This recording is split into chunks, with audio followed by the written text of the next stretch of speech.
For me, then how could I experience, maybe let's call it an enlightened moment, a truth, true love, this deep purpose, and then start slipping back into feeling disconnected with that? Even though we did experience it, I feel like I start the process of the cynic, or the question, did I really experience that? Was that really real?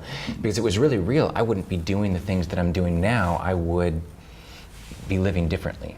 Yeah, this is a deep thing, really, for all of us. It is, and it's that you talked about a slow decoupling of our heart or our love that just happens because of the busyness of life, or because we don't protect it. Here's how I put it. Here's one way that I can put it. You know, first of all, I think there are these moments where we find this great, deep joy. And so, for example, this tasting of this oneness or boundlessness, it can come to us in the midst of nature.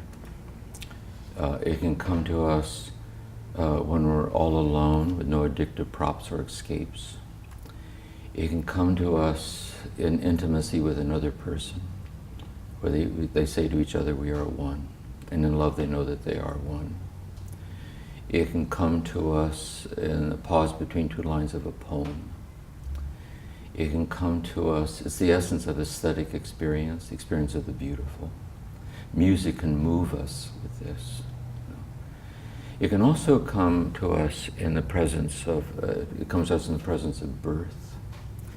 It comes to us sometimes in the presence of death.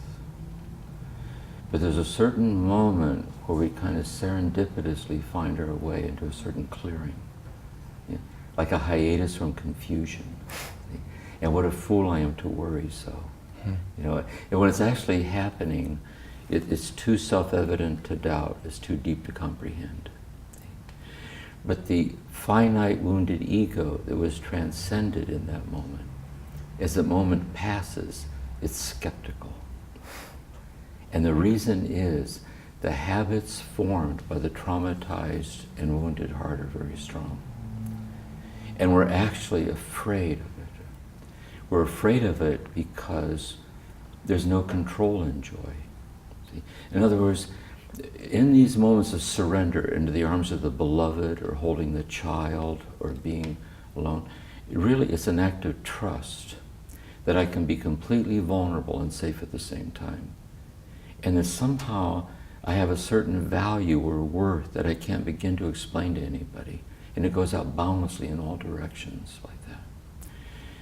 But see, we're afraid to lose the control that we think that we have over the life that we think that we're living.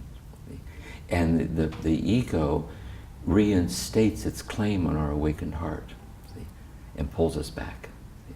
But here's the thing. We can then, but the moment of awakening is like a bookmark in our hearts. You know, like there was a moment. See? But so sometimes the real issue then is what happens next. Because what happens next is we numb it with alcohol or more work, or we numb it.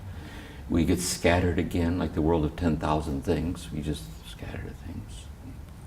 Or something else can happen. You can say, you know, I was given something. I can't explain it. And I know I was given that without which my life is forever incomplete. And I don't care to let it slip away.